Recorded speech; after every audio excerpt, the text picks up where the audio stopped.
hell? What is going on with my camera angle here? Your arm gave up. I'm like, nope, no, we don't want anything to do. I'm out. Everyone who is joined. I know, it's like, again? Are you doing TikToks again?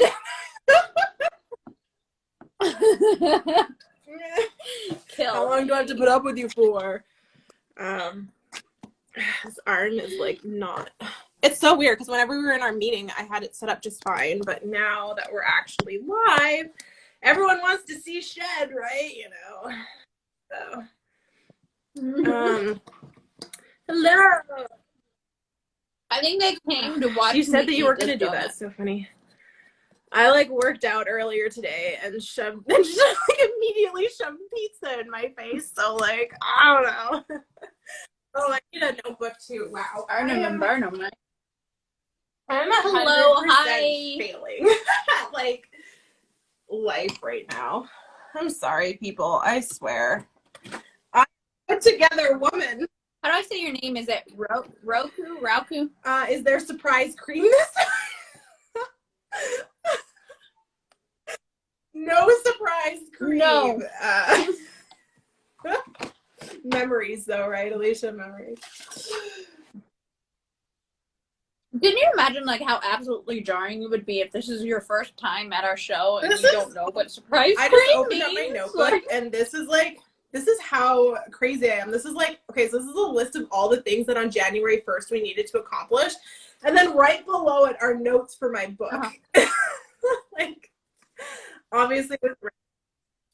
That is like the physical embodiment of our conversations though. Like, cause like I literally sent you a whole paragraph of something I added to Swords and Horses today. I like how you like didn't even acknowledge it. You were just like, you know, you moved on. Hi, Veronica. I am learning. This is our like couple minute banter here while I figure out shove my food in my camera mouth. situation. We get, I don't know. I'm trying to break this into pieces so I don't mess up my lipstick. I'm trying to think about what I can say. What happened to me this week? Nothing happened this week.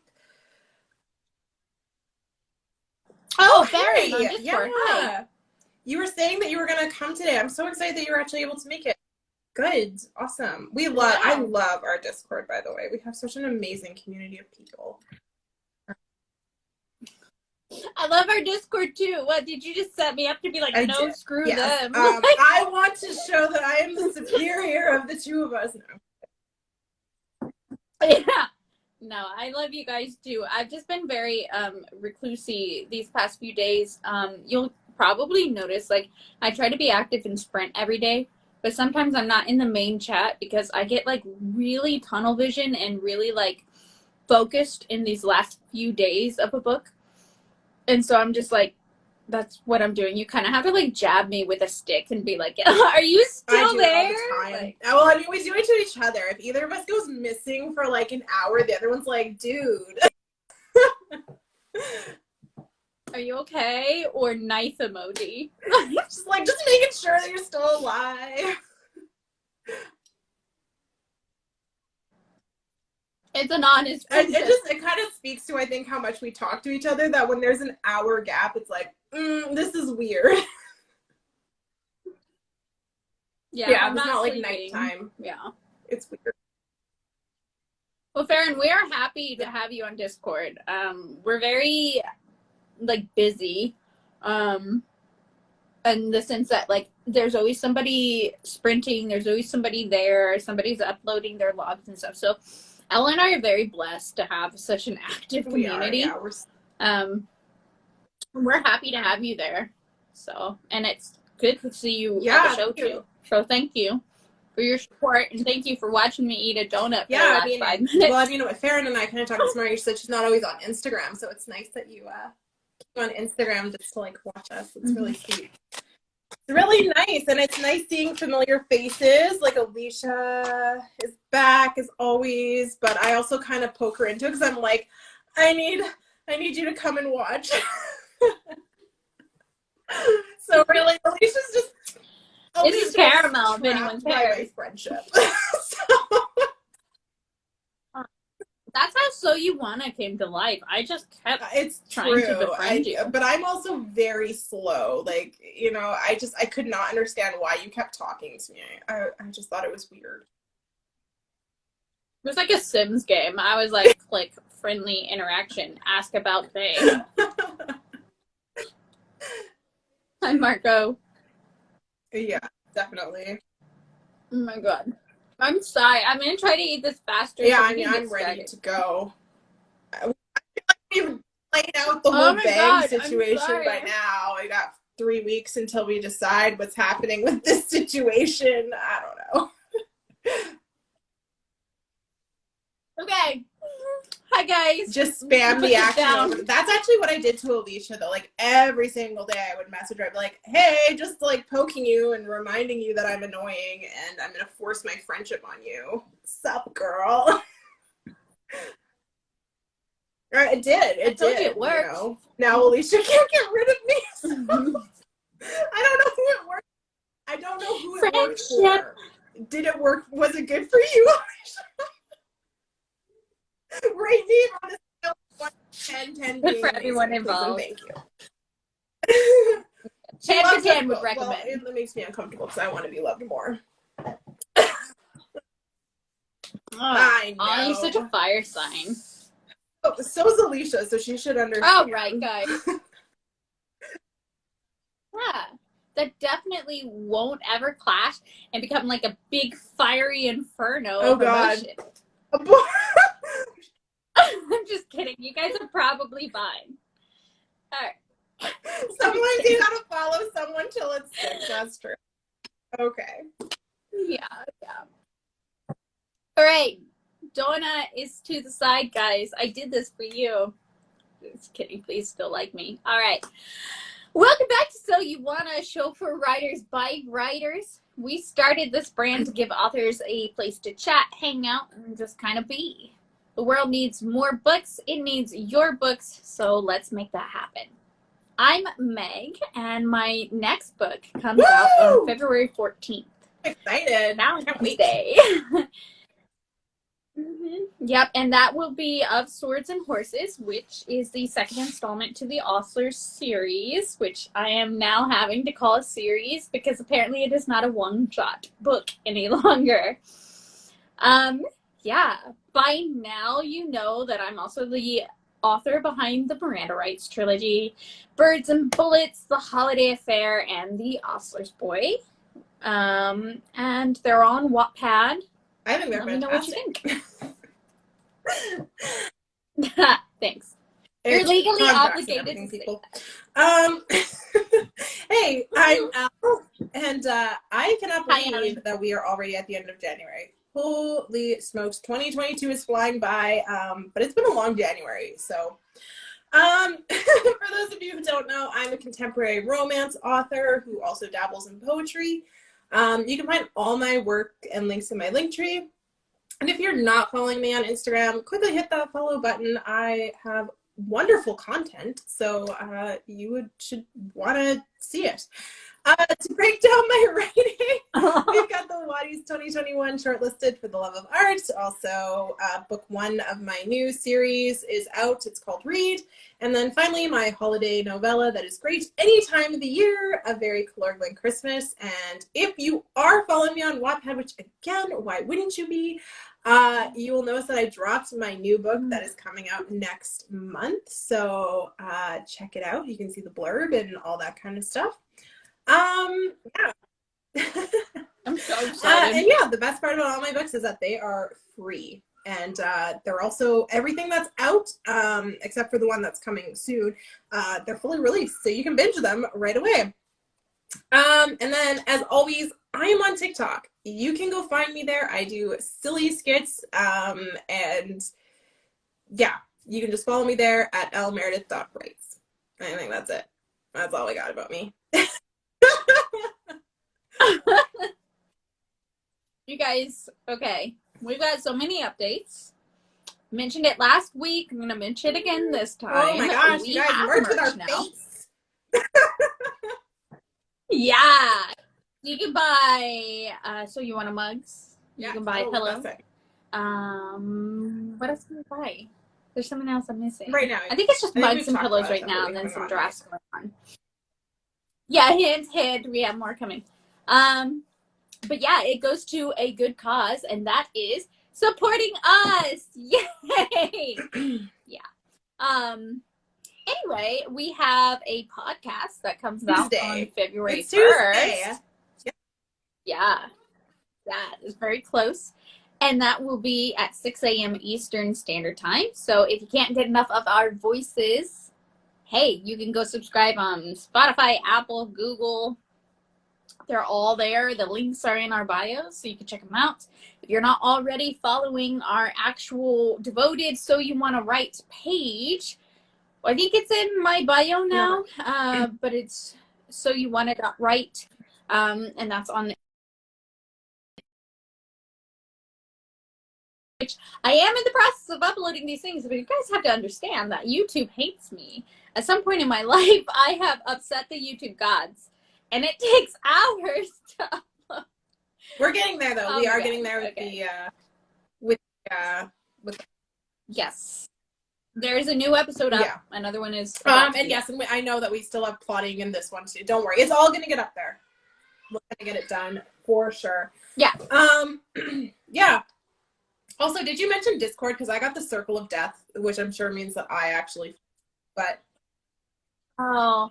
Yeah, no, I didn't mention Discord, but if you were here for the start of tonight's show, we did talk a little bit about it. We have Craig's not here to be like, we have a Discord, but you know, yes, we do. We do. Okay, so today we are just chilling. I got my tea, just relaxing, and I'm excited. Like, I also have mine. And yeah, I'm just excited to hang out with all of you. We're gonna give you guys a quick rundown of everything that we covered this month. For anyone who missed it and maybe just wants a quick highlight reel instead of having to go through the whole thing. Or if you're new, this is your first show and you hear something you want a question to, don't feel like you have to wait to slide into our DMs. Right. You can ask us right now. We get asked pretty much not the same questions. We do get asked, like, obviously we get asked new questions, but we do get asked the same questions, and we're happy to answer them the 100th time as we are the first time, because it's important knowledge, And with that said, we got quite a few questions this week that we're gonna get through too. Yeah, we got quite a few. We did. And so we got them. We're gonna hold off on answering them at the end of the show, but as always, you guys can drop questions in the chat whenever you want. We're happy to answer them at any point. So yeah, want to get started? All right. I'm going to start with the first thing that we talked about this year, which was young adult romance. We decided to kick off the new year by tackling the subject. So just a reminder, young adult covers the ages of 12 to 18, and this can make writing a story a little bit more, complicated. Not really, it's not the right word, but it makes it different because a lot changes in the years from 12 to 18. So something to consider is what age you're actually aiming to write for in that general age group. So just let everyone know, in the future, we absolutely plan on covering other young adult genres, like young adult fantasy, drama, like all that kind of stuff. We definitely plan to. We just started with romance because we're romance authors. So anyway, surprise! Right? Anyway, so in this episode, we covered a different plotting structure. Normally we talk about the 11-step romance plotting structure, but we chose this one because it offers a little bit more room to put in details, which can be helpful when you're trying to write a novel from a teenage perspective, because you might want to have that space to be able to write more notes because you're having to think in a completely different way than maybe you would for adult romance. So we also covered a lot of little extra things to consider, which I will get to, but first I'm just going to quickly run over the 3-act structure that we talked about. And keeping in mind that for young adult romance, you want to be about 50K, like you don't want to go too far over that. Again, just an age group thing, just an industry standard type deal. So the beginning act is Act 1, represents 25% of the book, so that's approximately 10,000 words. Act 2 is called the middle, and it represents 50% of the book, which is approximately 30,000 words. And then the end, which is Act 3, represents the final 25% of the book, so another 10,000 words. All right, Act 1. So purpose of this section is to introduce your two main characters and bring them together. So this is a young adult romance, though, so it's okay for your character to explore emotions with another side character, keeping in mind that teens tend to have changing feelings. Yeah, so it's totally okay if in this section you're actually watching this character explore a little bit. That's a very big part of the teen years. But keeping in mind as you're starting your story and straight through that, the teenage years are a lot about self-discovery and a lot about growing. Act 2, this is the meat of your story. This is where your characters are going to start falling for each other. Of course, for tension purposes, you can't have them falling all the way. They need to start reconciling their different wants and needs, and by the end of the section is where something will separate them. So the end of the section is your climax or black moment, depending on how you want to look at it. And then Act 3, this section is where the characters will come back together. As we all know, in romances, we always want characters to come back together. You can deliver a happily ever after. You are going to deliver a happily ever after. The only difference is that it doesn't necessarily have to be a forever and always the way an adult romance is. It can be a happily ever after for now. Teenagers are a little bit more open to the idea that maybe this isn't going to be forever and always, and that they have a whole life ahead of them and a lot of different things that they can explore. So if you want the full breakdown, our YouTube video, I can actually say, is up. So you can definitely see the full thing, because there's much more to it than that. That's just a broad stroke of it. The other things that we talked about were just like little things to consider. So I'm going to give you guys kind of like the most important ones. And so the first one is perspective. And that is the fact that you're writing from the mind of a teenager. So age really does matter here. There's a difference between how a 14-year-old thinks versus how an 18-year-old thinks. There's a difference between how a 14-year-old is going to approach a relationship versus how an 18-year-old is going to approach a relationship. And these are all things that you really need to think about. And as well, there is a lot of growth in relationships, especially in the teen years. Teens tend to learn a little something more about themselves as they go through relationships and stuff like that. Not to say adults don't, but you definitely don't want to skip growth whenever you're dealing with teenage books. So also another thing to remember, teens often feel awkward and self-conscious. So you kind of want to make sure that you're including those cringy moments of the teen years in there. Again, it just makes it a little bit more relatable. Also, be careful of age gaps. In adult romance, it's perfectly fine to put a 30-year-old with a 35-year-old or, huge age gaps between people. That's not a problem. However, in a teenage romance, you do not want a 14-year-old dating an 18-year-old. Don't do it. Teens tend to date close in age with each other. So again, keep that in mind. Be sure that you're not writing explicit scenes.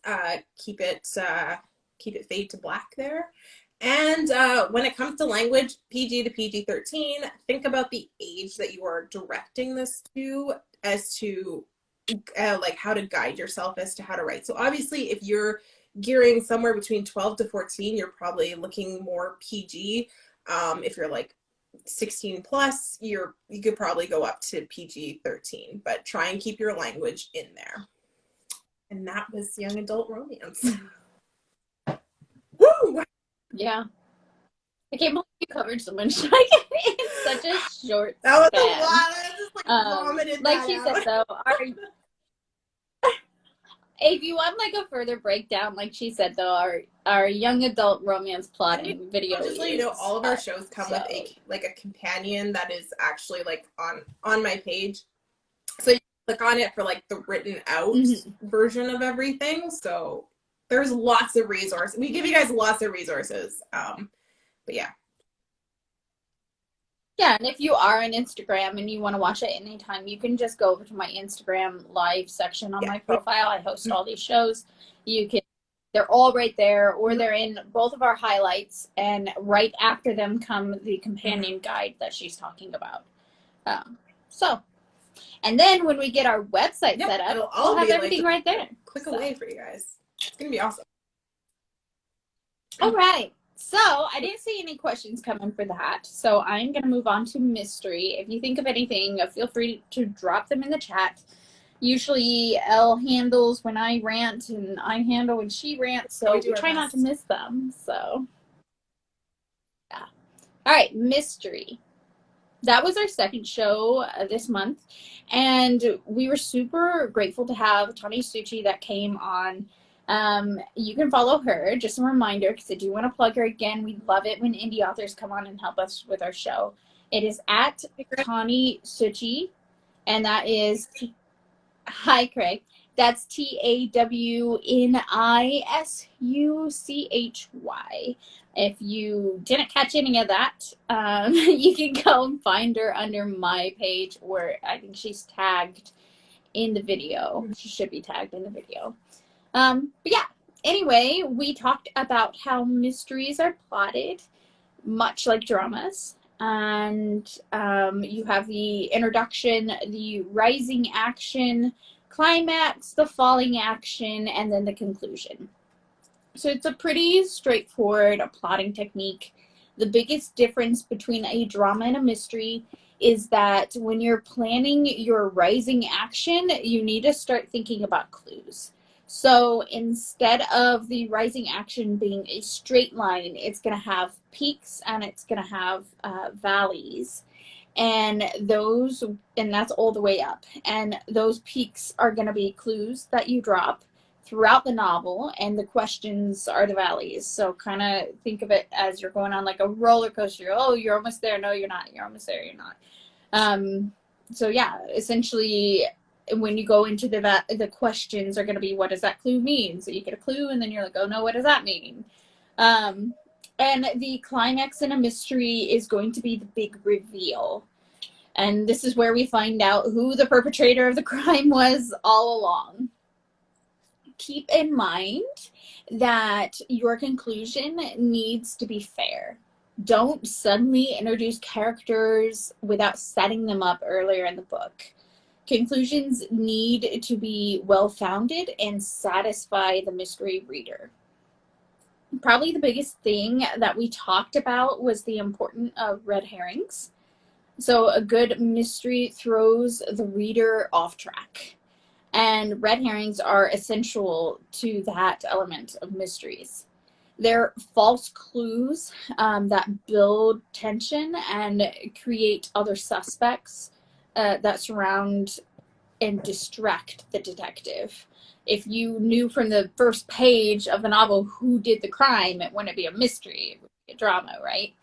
So the reader also needs to be distracted, and they need to be led away from the real culprit. A writer creates red herrings by placing extra emphasis on an object, event, or character that's going to catch their attention. And it makes that element seem more significant than it really is to the storyline. So in Agatha Christie's And Then There Were None, there are 10 characters who are all potentially suspects. Christie creates red herrings by killing off each character one by one, creating plot twists, and then sends the reader into new directions to search for the killer. We also talked about making sure that you know the crime that you're writing about. So ultimately, you need to know the crime your villain is committing inside and out. Map out the who, what, when, where, why, and how. And then you're going to avoid those pitfalls later when you're like, oh no, continuity issue. So yeah, great mystery writers do their research. And if you're new to our show, that's where we drink. when we say do your research. But whether it's poisoning or pickpocketing, you have to know the mechanisms that are at play. Craig had a wonderful comment that I about choked and died laughing at, but he says, "You're almost there." No, you're not. I have an entirely different metaphor in mind. Thanks, Craig. Thank you. Thanks. Nice. Yeah. So, we also talked about plotting in the show after Mr. Sorry, Craig commented like, "Oh no, our continuity is broken." So anyone who doesn't know, Meg and I both did reels to this like thing where it's like, "Oh no, our table, it's broken," you know, and so he's just like kind of, I guess. Yeah, now that song is stuck in my head for it. But the point is, kind of poking fun at us for that. Anyway, okay, keep going, Meg. Yeah. So plotting, I'll go ahead and knock out real fast. You can help me with it. Anyway, okay. The third and final topic that we covered the last month or this month was plotting. And that was probably our most like intense like show. Like I feel like we had a lot of information in it. I don't know. But we gave different tips on things to help with writing. We talked like the different things, the different types of plotting. Anyway, so the first things that you want to think about when you sit down to plot a new story, and like the first step that we say is generate ideas. So whether it's free writing or brainstorming, just come up with different ideas to help build the premise. And then start with that simple, compelling premise. And once you have that idea, it's time to build the story around it. So to do it, think of the theme of the novel and what real life problems you're exploring. And then have a clear central conflict. Create a clear conflict that's going to anchor your plot and give your narrative focus. And then you're going to trace the general story arcs. So basically, you're going to start laying out these storylines here. And then you can consider writing a detailed outline, which is what I do. Other people are pretty good with just writing like one line per section.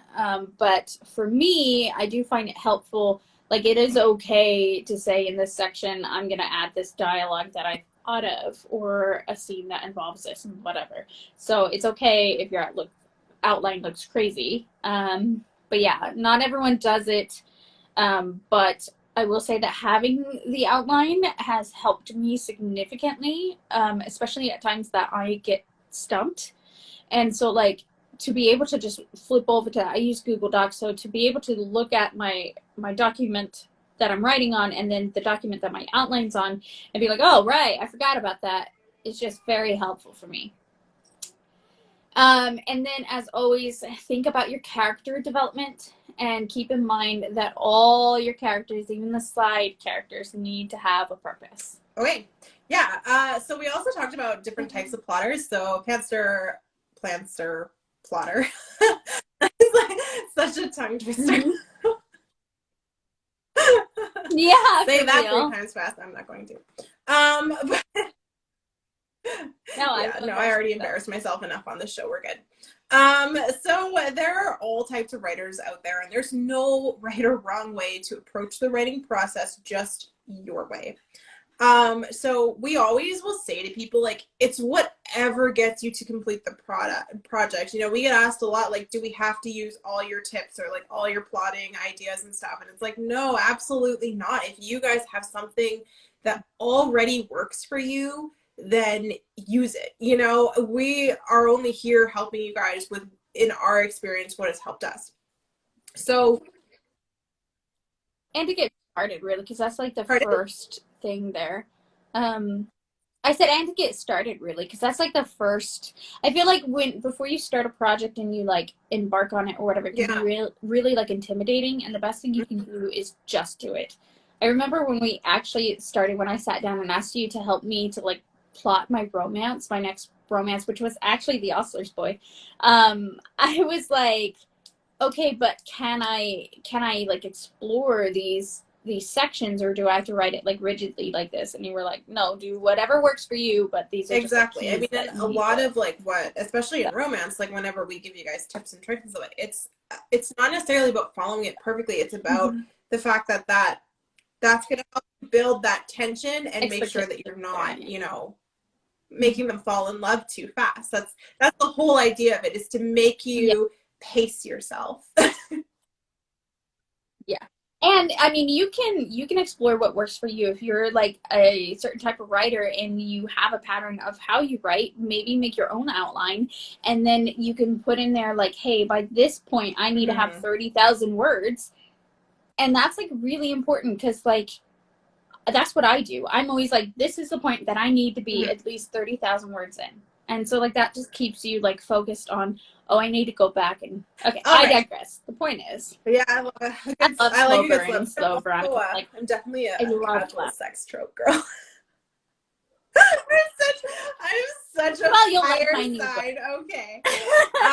Okay. Anyway, so all right. So my I just want to say, because the chat is talking about slow burns, I just want to say I personally like slow burns because it gives you a chance to really see why those two characters are right for each other. Not just like, oh, why they're attracted to each other, but why they're I perfect for each other. And, I'm I'm a a well done Pisces, casual so trope will do the same. It will show you why they yeah. should have been No. together all along, because quite often the two characters keep on being like, oh, we're never going to be together. Like, this is it. Hashtag best friends. Story of my university life. Okay. Oh. Hamster. So hamster is someone who flies by the seat of their pants. So meaning they don't plan out anything in their story, or they plan very little before they sit down and just start writing it. So freedom is obviously something that's important to pantsters. They don't want to have that detailed outline where they feel like they're stuck to certain things. Just getting, like, vomiting what they're thinking out onto paper. Um, yeah, and they just like to get lost in their story, which, nothing wrong with that. So a plotter is obviously the other side of that. So that's someone who does like to have a detailed outline. They like to know what's going to happen in, every section of their story. They want to be able to follow something, so that whenever they write, they don't feel like they're lost, or, they don't get confused about where they should be. And so, yeah, like that's what's important to their writing process. And plotters usually value knowing what's going to happen next. And they just want that clarity. So, and yeah. And then a plantster is actually someone who's kind of somewhere in the middle of that. So they're not necessarily going to pants the whole thing, but they're also not going to plot it so rigidly that they feel like there's no wiggle room for them. They're a tuxedo shirt. They're here to look nice, but also party. So yeah. So that's a plantster. I always say that there's like sorry, I broke your brain with that comment. Sorry, where was I? Yeah, so plantster, I actually liked it. In our show we actually talked about how like everyone is actually kind of a plantster. You just fall kind of like on different ends of like the plantster spectrum. Some people plot more, some people pants more. I would like to go on record and say that you are not a planster and you are not a pantster. You are very strictly a plotter. So don't try to fool our community here. I whenever I'm not sure if something's working, I will change it. It's just, like, but not before rigorously like plotting it's to make true. sure And not before complaining and whining and saying I'm just gonna throw this whole thing out. So but anyway, there are advantages and disadvantages to all types of plotting. The whole idea of knowing where you fall, like, are you a pantster, are you a plotter, is definitely just about knowing where you might run into pitfalls while you're writing. So yeah, and just how to get over them and stuff like that. So Yeah. So I'm gonna catch up on chat here for a second. Craig says, sorry, I got here so late. I couldn't offer my input during the We're just happy banter you're part of the Craig. We're just show. happy. We forgive you. Veronica, slow burn, if you will. Yes, give me that slow burn. I love that. Okay. Craig laughed nervously. Probably at me because he's like, oh god, no. And then Kurt says, exactly, and personally as a demi, it's hard for me to buy romance or attraction if there isn't a friendship or some other basis already happening there. Yeah, I 100% agree. Like, I know I joke about it a lot, being, oh, I'm a Pisces. But, like, every time I say that, what I'm saying is that, like, you know, I'm attracted to a person's soul and, like, their mind and stuff. My computer is like, optimize your PC. Sorry, guys.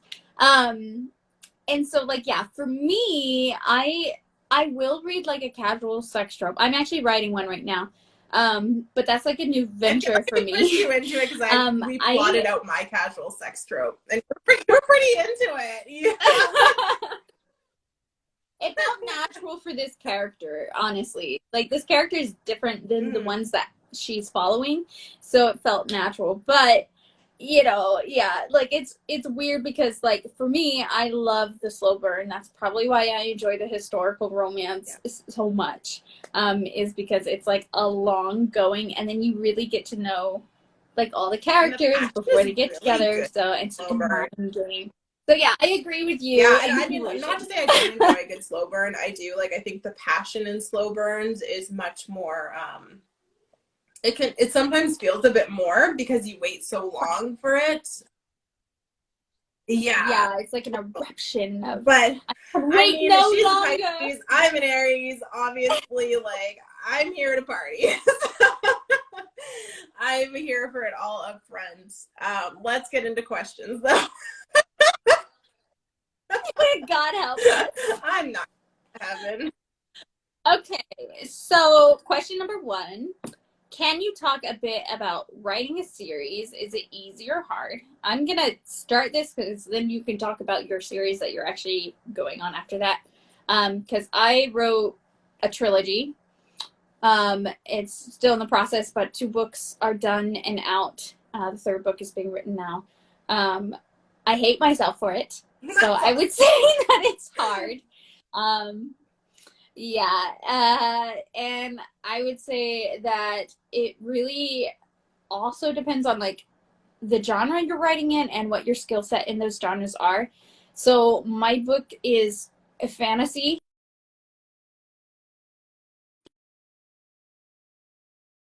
Fun things I did with the first book, like, I created a whole religion and I created, you know, lore and magical beasts that don't fall into the natural assumption of what you've probably heard in mainstream media, and now I have to remember all those details into the next book. So it's a lot of rereading. It's a lot of making sure that because when I go through, I actually have to make notes like, hey, this is 3rd book stuff. Hey, I planted the seed for this. Hey, make sure you pick this up. So I feel like with this series or a trilogy, you're really having to know your book inside and out. And you really have to be thinking about it from the get-go of what seeds you're going to plant and how you're going to interlock stories and how you're going to make sure that every single character you introduce over 3, 4, 5 books matters.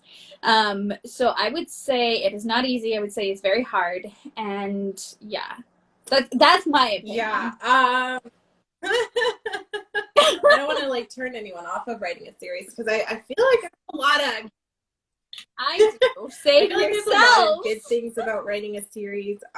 For example, it's like I've had 5 books worth of content, you know, and I mean that feels pretty good to have that, because sometimes I think it's hard to come up with ideas, or you just kind of hit like a creative, I don't know, like what to call, like you just. It's not to say that I ever really run out of ideas, but sometimes I get nervous that I'm going to run out of ideas or something. Something always comes to me, but And yeah, it's just kind of nice to have that inspiration just already sitting there. So in that sense, it's kind of easy in like, you know, like in the idea that I have like content. But you know, I'm like Meg, like it's hard doing all that continuity and like remember. Well, because your devoted Yeah, readers are going to pick up on that, and you don't want you to want let to them make sure all down, your like, characters are the same, to a degree the same throughout, that they can expect them to have similar responses to things and stuff. Like, I mean, always the characters are probably going to grow a bit, but in general, like, you know, who they yeah. are at their core needs to be the same. Like, you can't have someone who's a family, you know, like into having a family, like 3 books in, something be like, oh, I hate kids, you know, like that's weird.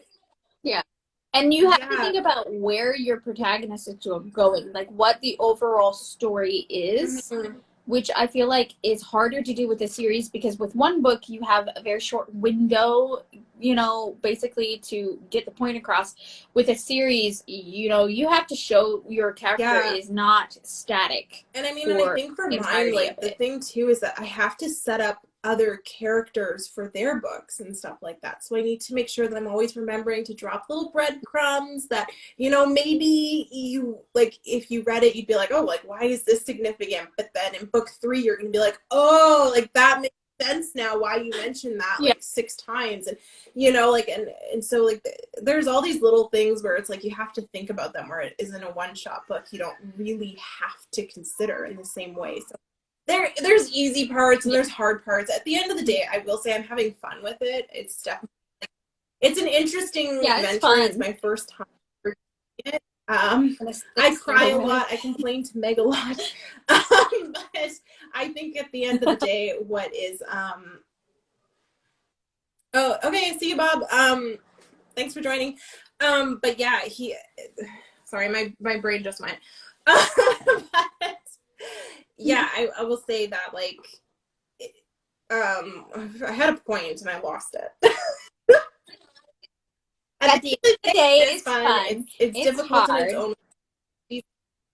But look at what you've Yeah, accomplished. Is that about what you were it feels like a big accomplishment and I'm pretty proud of myself. And I think what I'm enjoying is the fact that because people know it's a series, those who've read are already excited,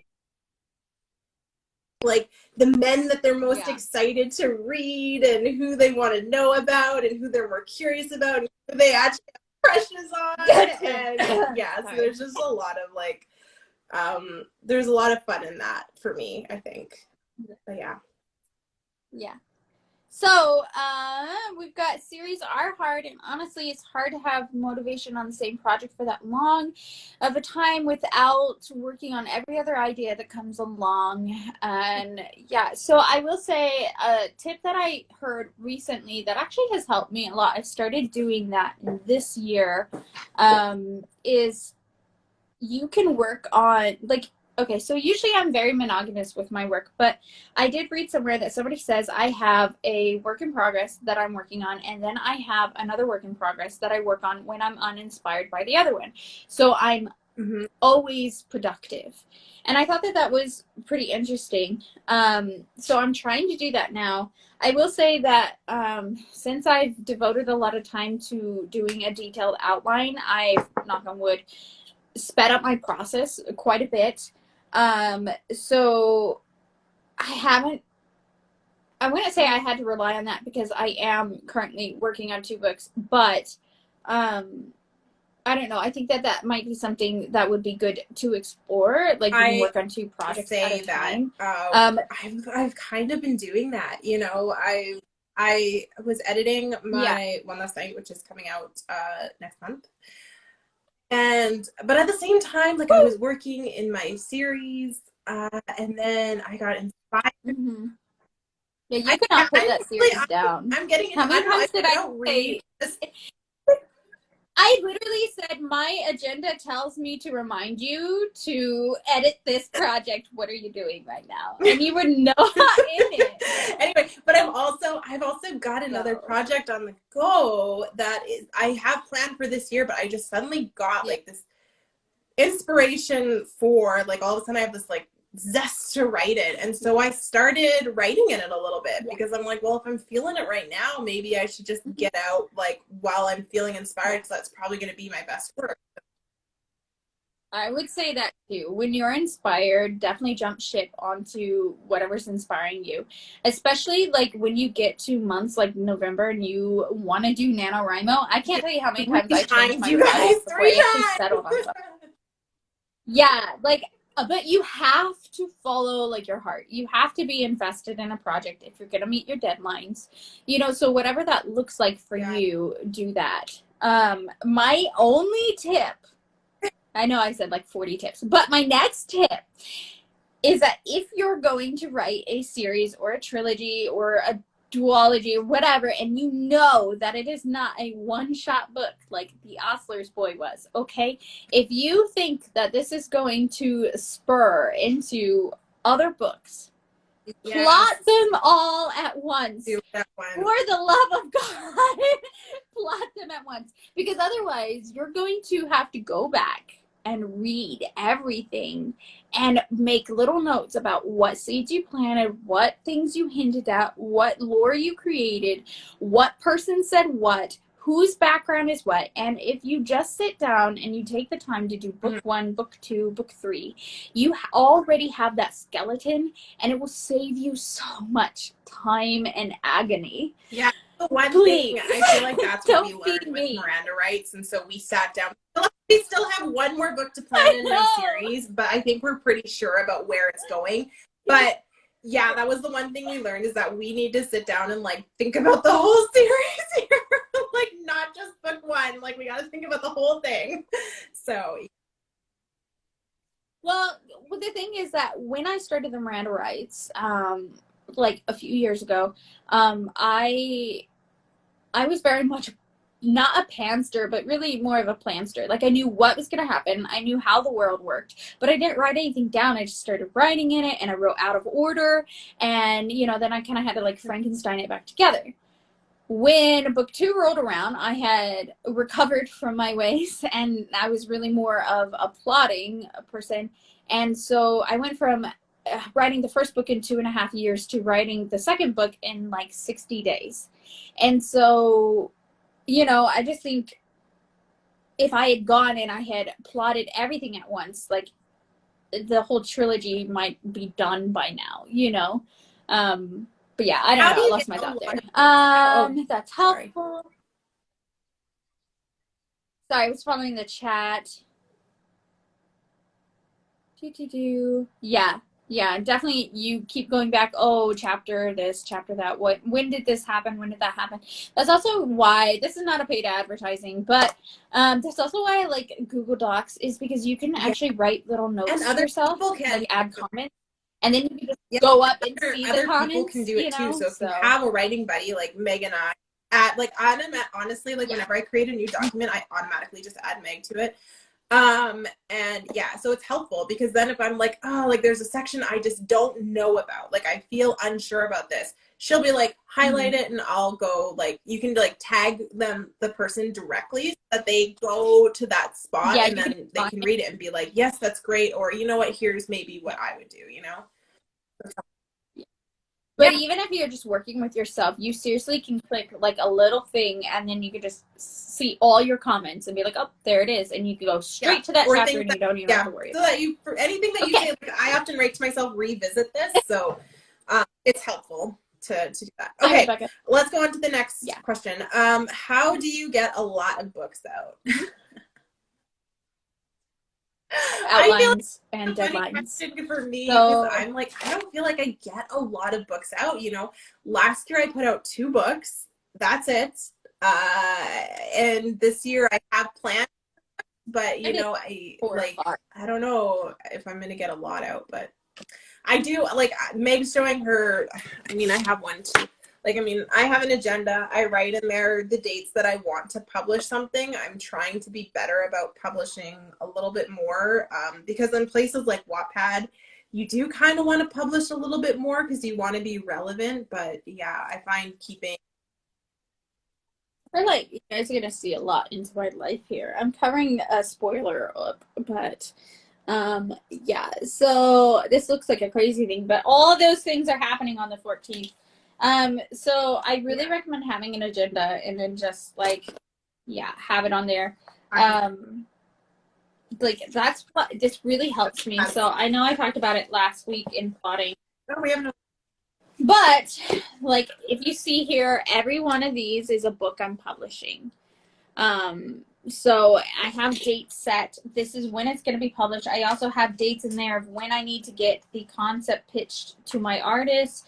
Who, if you're not following her, her Instagram is Wigged Wonder. I use her for all my covers. She's wonderful. Her name is Senya. She's really friendly. You can reach out to her. Really She's also on our server. really easy to work with. Yeah. So, but you know, I just feel like if you focus and you have something, whatever works for you, whether it's a planner or a calendar or your phone, your notes app, or you know what, post-its everywhere. I don't know. Just find something to remind yourself and of those deadlines, and then keep the deadlines. Don't let yourself push them off. It really is discipline. Because this is your job. Like your writing should be serious like that to you. So, you know, you wouldn't not complete a project at work or school. You need to do it, you know? Yeah. And I will say too, like sometimes for me, it's about also putting that publishing date out into the universe. So say on Instagram. Yeah, because once you put it out there, once you say, hey, this is coming, people are waiting, especially as you continue to build more of a following, more people are going to be waiting for your work. So that helps me too, is sometimes just really putting it out there, because then it's like, okay, got to do it. I got to get it done. So. Next question is, what inspired you to start writing? I've always kind of written, but both my parents are writers, so yeah, for me, I've just always been a big reader. So once I learned that, you know, it's not just magic and fairies that create books, it's actually, you know, everyday people. That was when I realized that maybe I could do that. So yeah, I mean, I will say that I come from a film background, so it was more of like screenplays and stuff, but I actually was an actress and a model for a time. And, you know, kind of as I got older, I kind of realized that, you know, yeah, I like acting and I like performing and stuff, but my real passion is behind the story. And so, like, for me, that meant taking a step back and deciding, hey, I want to write this out, you know, and because I don't know, I feel like as an actor, like that time is kind of fleeting, and then like as a creator, like as a writer, like you have more freedom. You're not bound by what you look like or what you sound like, or you know how old you are or anything like that. And like you're, I don't know, acting wasn't your passion, writing was. Got it. In conclusion, was not her passion. Yeah, I didn't come from an acting background. I came from a dancing background, so which I guess is acting in its own way. Like you kind of act dances, but whatever. Yeah, it is. I too come from a dancing background, and there were like many times that I never got that performer award where like you were supposed to be like the standout person. Didn't take that personally. But the point is, it is a lot of acting. Good God. What can we expect from you this year? My death. No kidding. Gosh, I get dark. Obviously you could expect You've been hanging out with Reed came out this year. You can expect One Last Night, which is on my wall, is coming out next month, so you can definitely expect that. You can expect a few things. You can expect I'm going to be doing NaNoWriMo this year. You can expect that there's probably going to be a few more books coming out. I don't want to give away spoilers as to what they are. You can expect Kalorglin to make a reappearance on Wattpad. You can just expect that I am still going to be here writing. Yeah. So tomorrow you'll get the cover for Of Swords and Horses. I am dropping that. You also get the ability to add it to your Wattpad. So if you're listening, you're a Wattpad reader, just know that Of Swords and Horses copyright stuff drops tomorrow. You'll be able to add it to reading list. Please do that. That helps my algorithm. You're also going to see the second installment of my love poetry book on Amazon. I don't do anything for a while. I have a book coming out in May. We have a big gap between now and May, both of us. And I'm pretty sure my gap is further. And then I'm pretty sure I'm June. Yeah, I think you might be. I could check real fast. You are June. And then I have the third installment of the Miranda Rights coming out in October. I've already announced this on the actual book on Wattpad. So it is called End of Watch, and that is on October 1st. And then NaNoWriMo happens in November, so I would imagine whatever I work on Nano, assuming that it doesn't kill me, will be released towards the end of the year, if not the first of the year. So there's probably more in there, but the point is that there's I'm telling you. I look exhausted because I already feel exhausted. Okay. Me too. I feel like butter stretched over too much bread. Sorry, I had to get a Lord of the Rings reference in there. Guys, listen to our podcast. We talk about Lord of the Rings. Lord of the Rings. Good God. All right, will you do another poetry show? I really liked the poems, especially the last one you did. I feel like that's the poem sweet. where I literally swore at the end of it. Yeah, I thought it was really powerful. I agree with this. That poem, by the way, I would never publish it, but it is published. It's under the Starry Sky. Pardon? But you're welcome. I said I would never publish what? But I did publish it. It's in Under the Starry Sky if you are looking for it. I can't remember what number it is, but it's in there. Read the whole thing. It's good poetry. Yeah, thank you for liking my poetry to begin with. Yeah, and I'm glad that you liked that last poem. It's definitely meaningful to me, so it's nice to hear that other people find my poetry just as meaningful. So. I will say that we have shows planned out until we're at May now. None of them are poetry. I'm not sure what content we would cover. So if you have an idea, I'm gonna cover poetry too. Let us know. I don't know what else we could do for poetry. Well, that's what I was thinking. I actually had that thought in the shower today. Is what if we did some sort of like a poetry coffee house episode where we were like we could, like I don't know. And then we could do it like a 2-hour event, and we could have people come on and share their poetry, like we do our Christmas maybe in the party summer or something. That'd be fun to do. Yeah. So if you guys are interested in that, Okay, how do you get all your writing done as well as So You Wanna?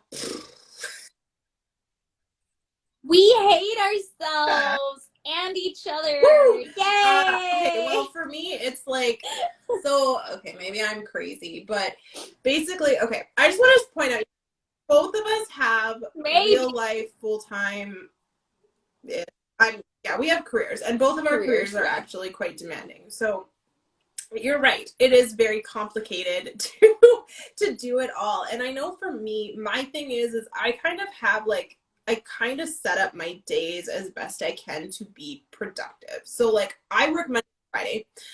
And so when I wake up in the morning, I try and schedule time where I'm either editing or I'm writing. I try and get on the server and I try to sprint, even if it's 30 minutes, even if that's all I've got to give is 30 minutes, I try and do it.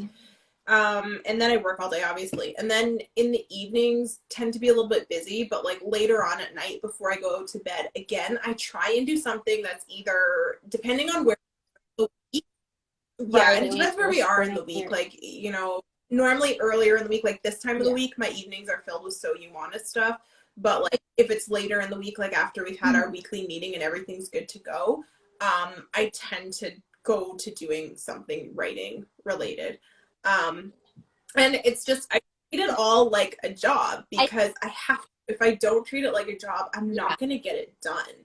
So I just say, like, this is just part of my day, you know, like I have to do this at this point. I have to do this here. And I also give myself grace. Like, obviously there are times when I don't get stuff done and whatnot. Sometimes I do need a break, and that's normal of any job, but it's just like, I just treat it like a job, and that's kind of how I get it all done. I think, you know, my mentor once told me that, you know, you prioritize the things that are important to you. So I think that that is like a good like thing to remember. Like, if you take yourself seriously as a writer and you want to have your work out there, you will make time to do it. You will sprint, you will set deadlines, and you'll see that it's done. Like Elle said, we have jobs, we have lives, we have friends, you know, things that we do outside of So You Want, outside of So You Wanna and outside of writing. But because writing and So You Wanna is important to us, we make time for it. So if you haven't heard us say this 1,000 times in all the other shows, or this is your first time here, hi. But Elle and I treat this like a job. And so we have a meeting every Wednesday morning. We meet before every show on Sundays. We have a podcast now, so we record that on Saturday. We go over the script on Wednesdays, you know, so right there we have 3 days that are automatically devoted at some portion of that day to So You Wanna in writing. And we make sure that, one, we're consistent.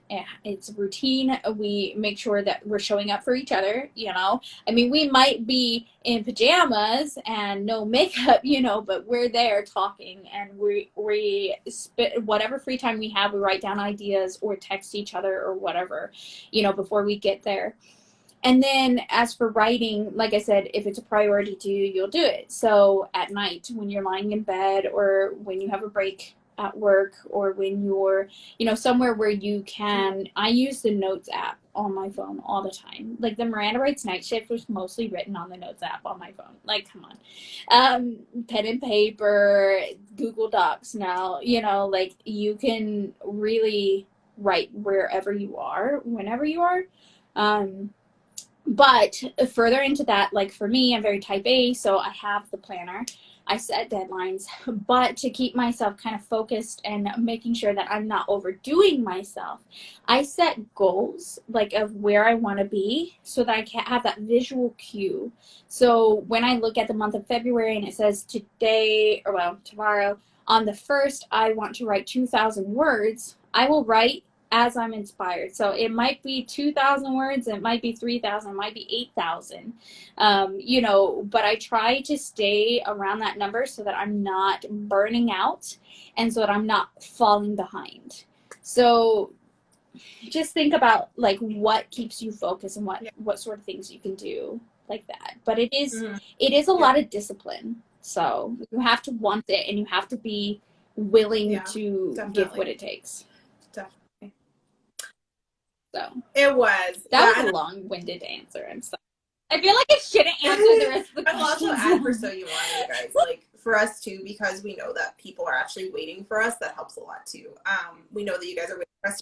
So we do our best not to cancel on you guys. We do our best, like, if we know we're not going to be around, you know, that we say it, and we try and tell each other in advance that we're not going to be around for a certain date, because it's only fair to the other person. It's not fair for that person every single week to be like, okay, well, are they going to show up, or are they not? Like, you know, like, so there's just a lot to it.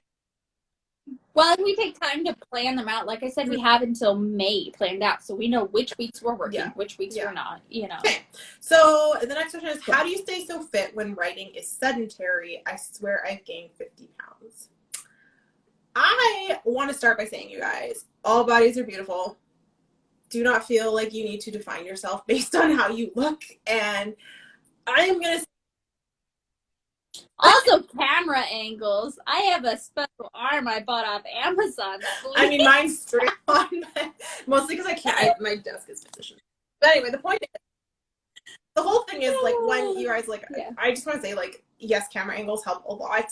no such thing as the perfect body, no such thing. It's like all that is stuff.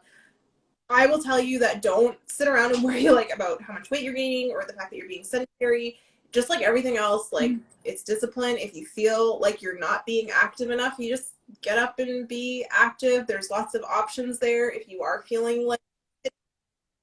Or you could be crazy like me and plan to have like an hour devoted to yoga or whatever it is you want to do on 2 days a week or whatever, you know. Hey, I'm going to write this many words and I'm going to go run around the block. There's lots of other things. Like there's standing desks are really cheap, or like attachments for your desk for standing. There's these cool under the desk treadmills now that you can have, so you can actually be writing and walking at the same time. There are so many really awesome options for, you know, like sedentary jobs and like sedentary hobbies.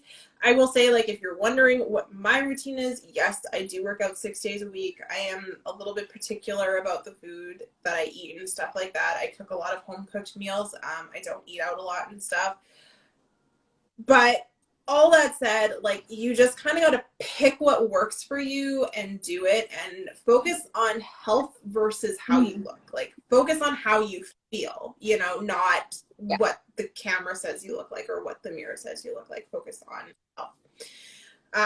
Is what I will say to that. But there's lots of things that you can do, lots of cool gadgets out there. I really want the under the desk treadmill thing because I'm a bit of a pacer when I'm thinking. And I'm like, oh, maybe it would be good to have like a standing desk attachment and an under like the desk thing, because I pace when I write notes in a notebook. So I'm like, why not? You know, like, why not do 2 in 1? But anyway. Oh my God. Okay, next question. Are your love interests based on your own relationships? I think we kind of went. I can. Yeah. It's definitely a yes and no for me. Pieces for sure. For the love of art definitely has a lot of pieces. Like, a lot of things that someone said to me are actually like directly quoted in that book. Because they were just really good and they really fit the book. And I was like, oh, I'm going to use these, which is why you should always be careful what you say around a writer, you guys. You might find your words in a book. I am writing a book now, the one that actually weirdly inspired me, that is actually kind of loosely based on someone. So yeah, we'll see, but it's definitely not 100%. Like, I never write 100% somebody, because I think that's really hard to capture someone completely. Yeah, I think it would be. Yeah, like, I think it's possible.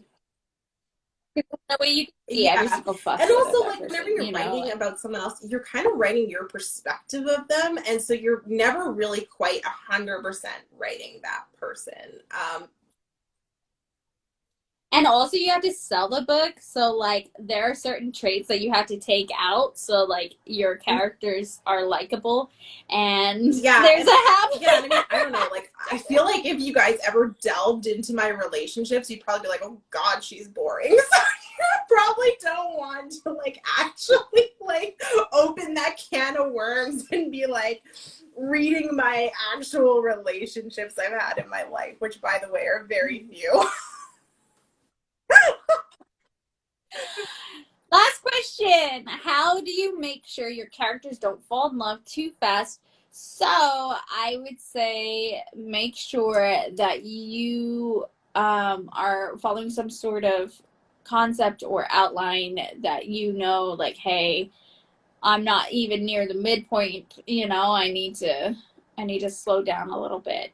And then also, like, reading, I feel like if you're reading a lot of like, this is a romance question. So if you read a lot of romance, you're gonna kind of like get a feel for like the expectation or the pattern and like different ways that it's like learning a new language. I feel like, you know, with that 11-step method, so I'll watch a rom-com or something, and it's I can see each part so clearly. You know? Yeah. It totally changes how you watch movies and stuff, just to let you know.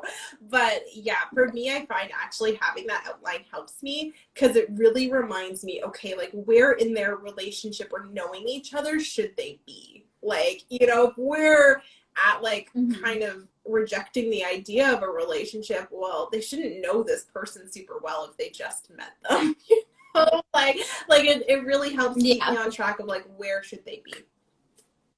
And that's how you don't fast. Yeah. Okay. Well, guys, we are at the end of our hour. We're a little bit over. Thank you guys so much for coming and hanging out tonight. Your support means so much to us. Yeah, and next week we are so excited. We are doing another big 2-hour event. But this time, oh my gosh, I'm so excited. This time we are doing a Black Indie Author Spotlight event. And I am so excited. There are people who I've been waiting to have an opportunity to bring on here, but it's never quite worked, and now they're coming. And I just cannot wait. Obviously, my excitement is very high. I cannot wait. They're coming to give us more tips and tricks on writing diverse Black characters in your novels. And I'm so excited. So come. And don't worry, we will let you know who's going to be there when we announce it coming up this week. I think we have pretty much all our confirmations, right? We got 4. Oh, for sure.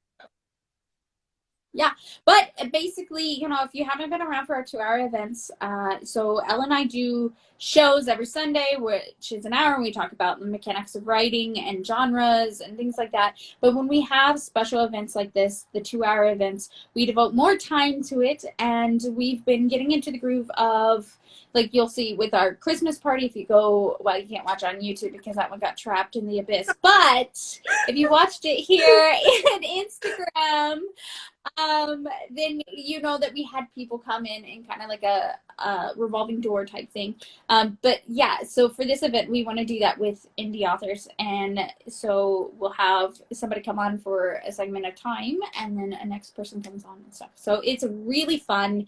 You will see a lot of people. You'll be exposed to a lot of new books, which is exciting. Oh, please come join us, you guys. Same time, same place, and we want to get there. Yeah. Bye.